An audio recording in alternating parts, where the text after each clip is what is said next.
Good afternoon and welcome. Thank you so much for joining us. This is Channel 1 Lunchtime News. Time now to bring you up to speed on the latest happenings within the country as well as beyond our borders. Kindly do interact with us on our social media platforms. On Twitter, it's at KBC Channel 1. Tweet me directly at Rose_Gako. You can also write us on our SMS line right on your screens, 22162, beginning with where you are viewing us from. On Facebook, it's KBC Channel 1. I am Rose Gako, and our sign language interpreter is Wilson Mushora. Channel 1 Lunchtime News begins now. 5 homesteads in Kahaga Village, Muranga County have been swept away by mudslides as heavy rains continue, leaving trails of destruction. Fresha Wanjiru, a resident and a victim, says that she has lost almost all of her coffee plantation, which was her only source of livelihood. Earlier in the week, the weatherman had issued an advisory warning of potential landslides in Muranga County if the rains continued. Now, the residents of Kaga Village in Kiharu have to confront the reality.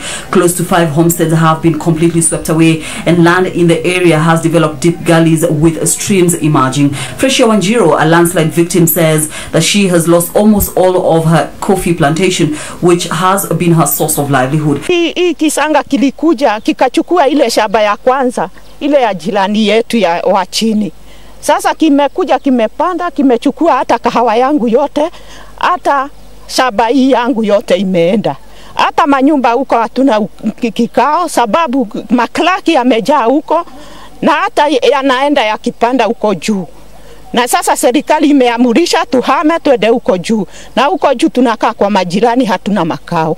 In the neighboring Kayu village in Kangema constituency, residents are living in fear after a small crack that developed a week ago began widening. The residents want both the national and county government to intervene before the situation gets out of hand.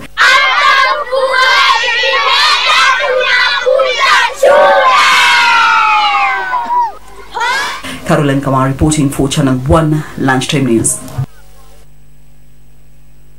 Defense Cabinet Secretary Rachel Omamo is calling for a pan-African approach to emerging security threats such as terrorism, cybercrime and resource conflicts fueled by climate change. Omamo, who presided over the graduation ceremony of senior military officers and senior civil servants from Kenya, Botswana, Burundi, Malawi and Egypt, among other African countries at the National Defense College in Nairobi, said the new global security challenges demand a new counter-approach. Odhiambo Oguna, Kenya Army. It was the end of 11 months of hard work, sacrifice and determination for these 40 graduates at the National Defense College in Karen, Nairobi. The graduates, who include senior military officers and civil servants from Kenya, Botswana, Burundi, Malawi, Egypt, Togo, Tanzania, Uganda, Zambia and Zimbabwe,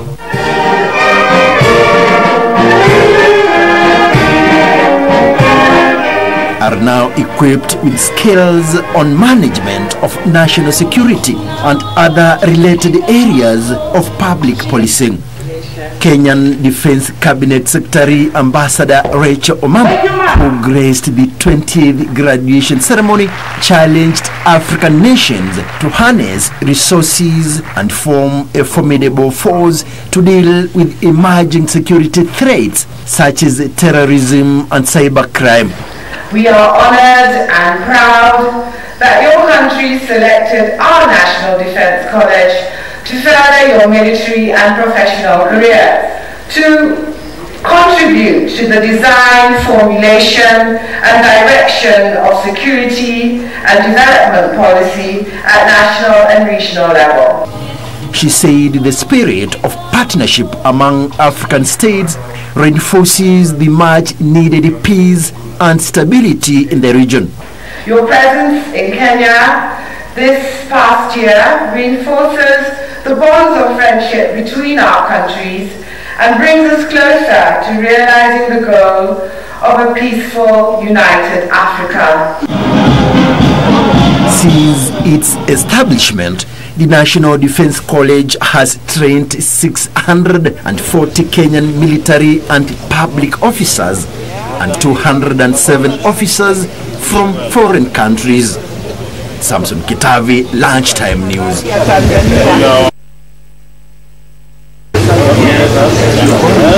And a standoff looms between residents of Madago and the National Youth Service in Tana River County over ownership of a 4-acre piece of land. The county government allocated 130 million shillings for the construction of a modern market on the land currently occupied by the NYS, sparking friction between the community and the government institution.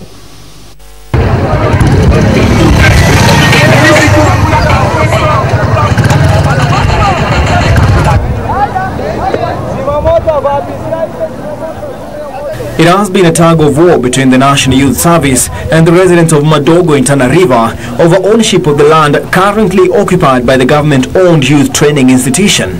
The standoff resulted to demonstrations by residents last year to condemn continued occupation of the land.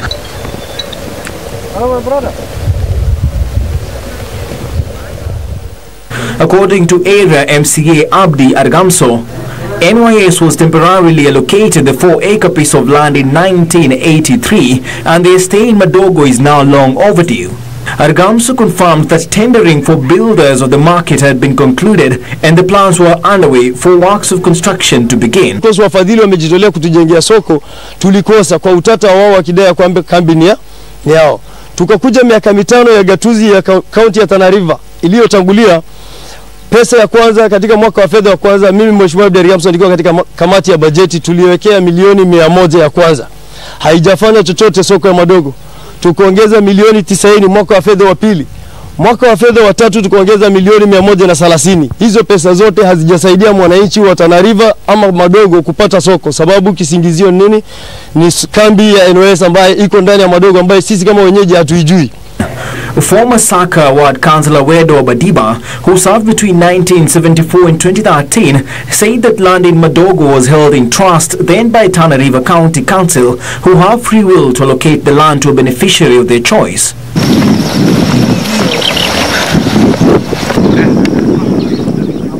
Also in Machakos County, over 300 Ngelani Pioneer Group's quarters have gotten a reprieve after the courts extended by 1 month an earlier order barring their eviction from a 100-acre piece of land in Katani. The squatters are embroiled in an ownership row with Nation Media Group Retirees Benefit Scheme. The squatters say they have occupied the land since 2003, whilst NMG scheme claims to have bought the land in the year 2012. The court has barred development of the property pending determination of the case on 31st July 2018.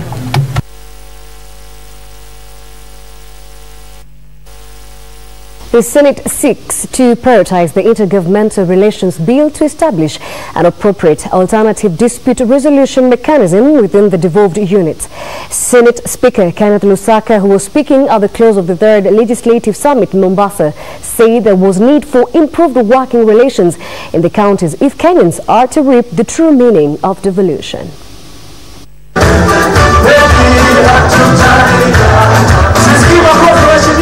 For the last 4 days, over 3,000 delegates from the devolved units of government have been meeting in Mombasa to take stock of legislation in the devolved units 5 years down the line.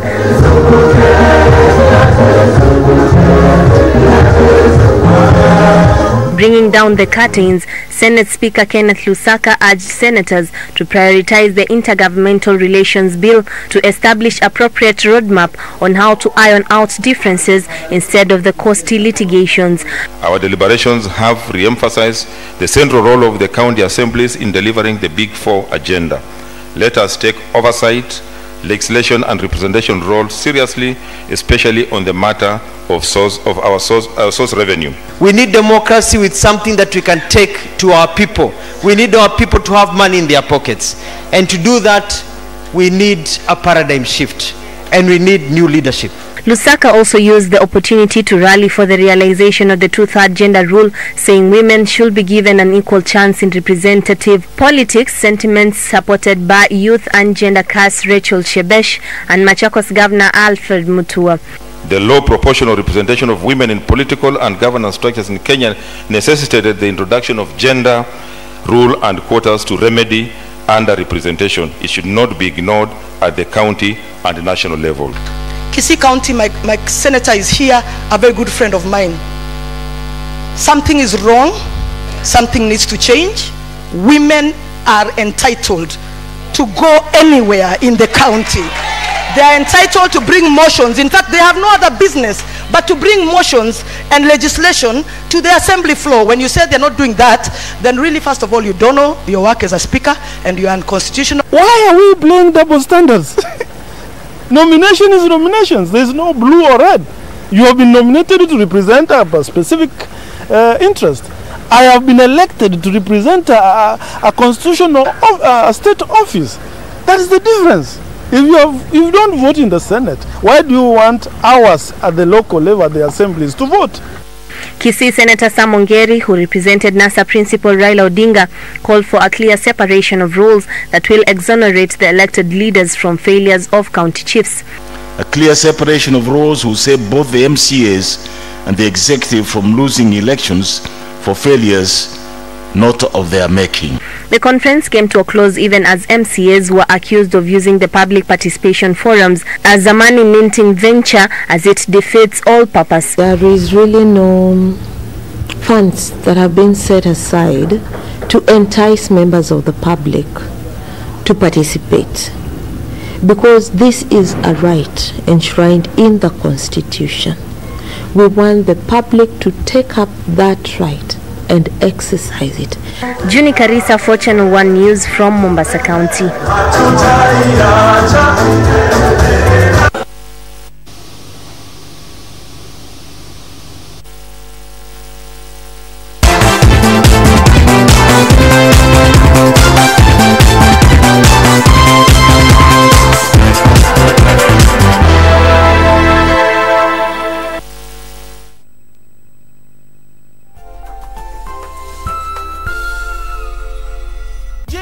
Unaweza fanya nini kwa dakika 4? Na mega dola. Unaweza piga chef? Na mega dola. Kila kitu ni mega. Unaweza pika ugali? Na mega dola. Pesa hapa ni mega. Na mega. Labda unaweza fua nguo? Na mega dola. Ama unaweza tengeneza milioni 30. 4 minutes are enough to win big with Mega Dollar. Just go to Lipa na M-Pesa, select Pay Bill, enter business number 295888, enter account name KBC, deposit 10 shillings or more, enter your PIN and press OK, then choose 10 numbers from 1 to 80 and send to 29588. And you can win up to 30 million shillings every 4 minutes. Deposit, play and win with Mega Dollar. The big game for big winners.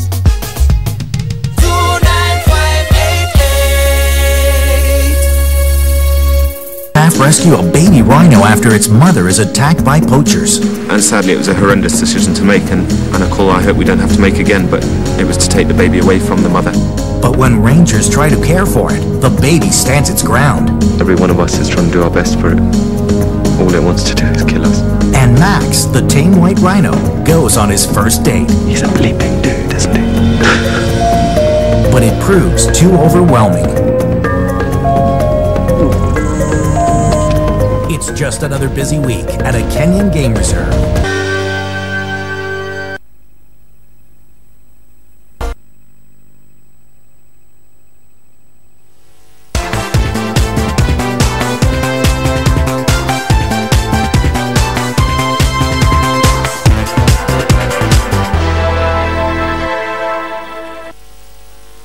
Welcome back. Thank you so much for keeping us company. Let's proceed. Samburu West Member of Parliament Naisola Lesuda has urged the Teachers Service Commission to review its criteria of the ongoing mass employment of teachers to avoid locking out qualified teachers on technicalities. Lesuda said all qualified applicants should be given an equal chance in spite of how long they have stayed out of employment to address the current shortage of teachers. The Samburu West legislator says the Teachers Service Commission should review its criteria on the ongoing mass employment to avoid locking out qualified teachers on technicalities. Speaking when she disbursed bursaries to beneficiaries, Lesuda said all qualified applicants should be given an equal chance to try their luck. TSC tunajua ya kwamba wanaandika walimu. Na kile ambacho tutaenda kuzungumza na TSC secretary ni ya kwamba tuombe ya kwamba walimu ambao wameapply kwa county ya Samburu hiyo mambo ya kusema ati mtu akuwa amekaa nje miaka 3 miaka 4 na pengine sisi hatujakuwa na walimu wengi ambao wameenda kusomea ualimu, na pengine saa hizi ndio tunapata watoto wanataka kwenda kusomea ualimu. So tungesema pia hawa wapewe nafasi bila kuwa very punitive ya kwamba ati miaka inachukua 60%, then definitely inamaanisha Samburu County hatutapata walimu ambao wataajiriwa kwa msimu huu. Taita Taveta Area Governor Granton Samboja has urged locals to support the less fortunate in accessing education. Watoto hawa tuliahidi tutajaribu kadri na uwezo wetu kuwasomesha, na hii ni pesa ya mfuko kibinafsi, mimi na bibi yangu. Kwa hivyo ndio nimewaalika wawakilishi wangu ili kesho cheki hizi zote ziende kwa mashule, watoto hao waendelee kusoma.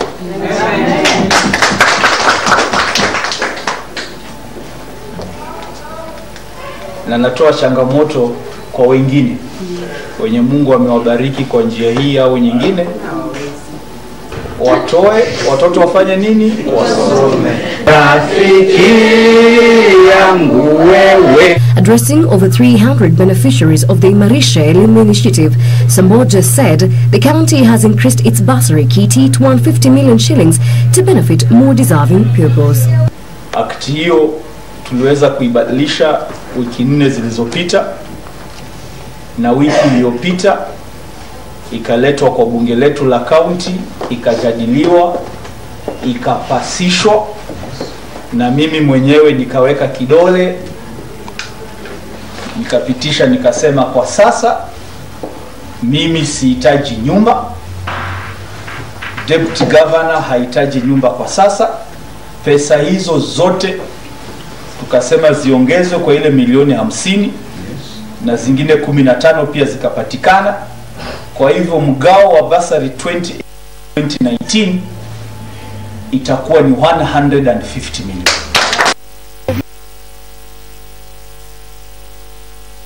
Residents of Gitwamba area in Gatundu North are up in arms against Nairobi Water and Sewerage Company, which they accused of spilling water into their farms. They claim that despite numerous complaints, the company has failed to address the matter.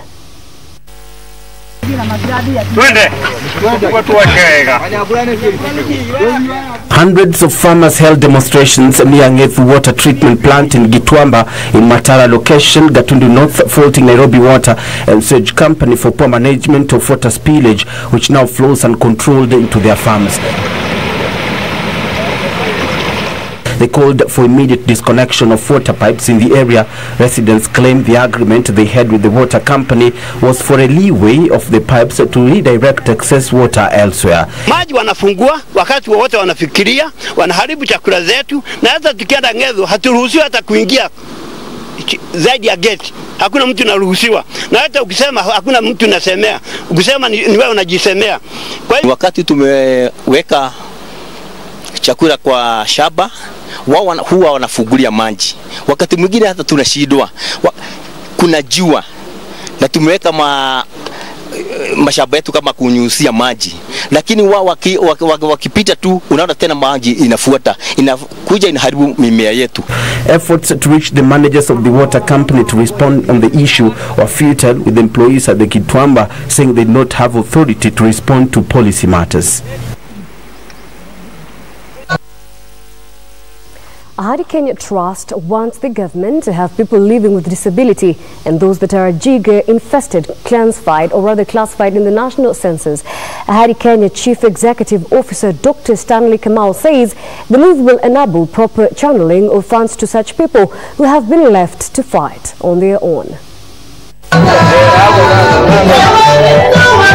Speaking in Mataya Sub-County, the CEO of Ahadi Kenya Trust, Dr. Stanley Kamau, appealed to the public to desist from stigmatizing children living with disability and instead embrace them.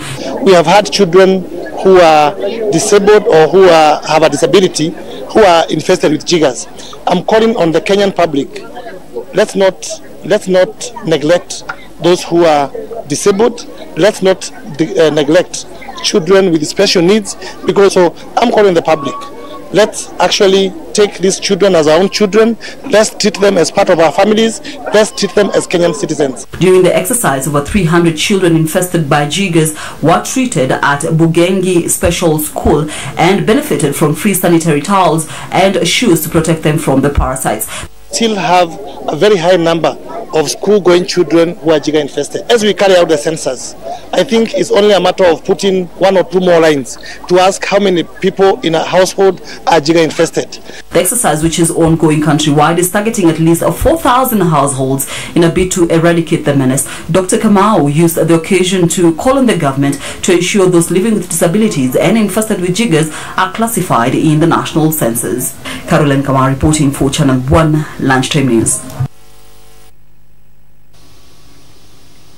Kajiado leaders have questioned the formula used by the Commission on Revenue Allocation to share the equalization fund. The leaders say the method used was unfair and that the county ought to have been considered given its geographical position and its vast challenges.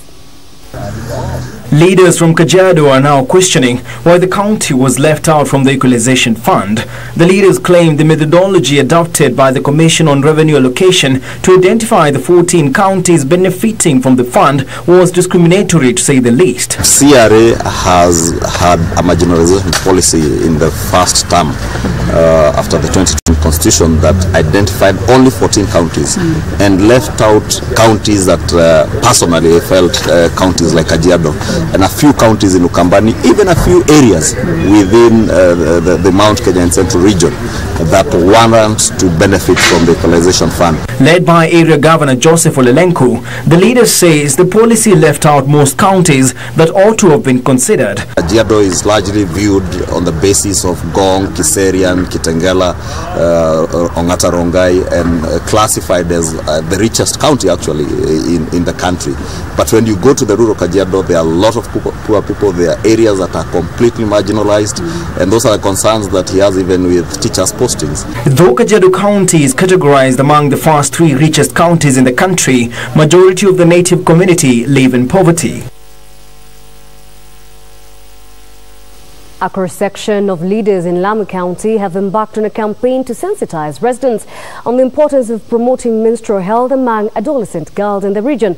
Led by Lamu County Women Representative Ruwaida Mohammed Obo, the leaders challenged parents to take the lead in educating their daughters on the importance of menstrual health management, arguing the topic was no longer taboo. Lamu County Commissioner Joseph Kanyeri at the same time warned that anyone found guilty of preying on schoolgirls to impregnate or lure them into early marriages will face the full force of the law. They were speaking after donating sanitary towels to all 135 public primary and secondary schools in the region, which will come in handy especially for girls from low economic backgrounds. Hajajua kutoa makamasi, akitoa anafanya hivi, utafungwa uozee jela maisha. Akiwa ni above 18 years, una kifungo chako kama miaka 20. Kitaka mtoto wako akae shule, ni umuelezee mambo ya hedhi, umuelezee mambo ya mimba za mapema, umuelezee uhusiano, umuelezee uhakikishe kuwa ile sodo anaipata kila mwezi. Mambo ya raping au wanawake kupigwa, mimi nitakuwa naja nampa bahashishi. Nimechukua ahadi hapa, chifu yoyote ambaye atafuatilia mambo hayo, kutakuwa na zawadi katika ofisi ya Women Rep. Tutakuwa tunamletea. Ili tushirikiane na nyinyi na mama, tushirikiane na wasichana. Hakuna tena sababu ya kwenda kwa boyfriend, kwenda kuchukua always, sio? Au kuchukua sanitary towel hizo sodo. Sawa? Msimunazo hapa.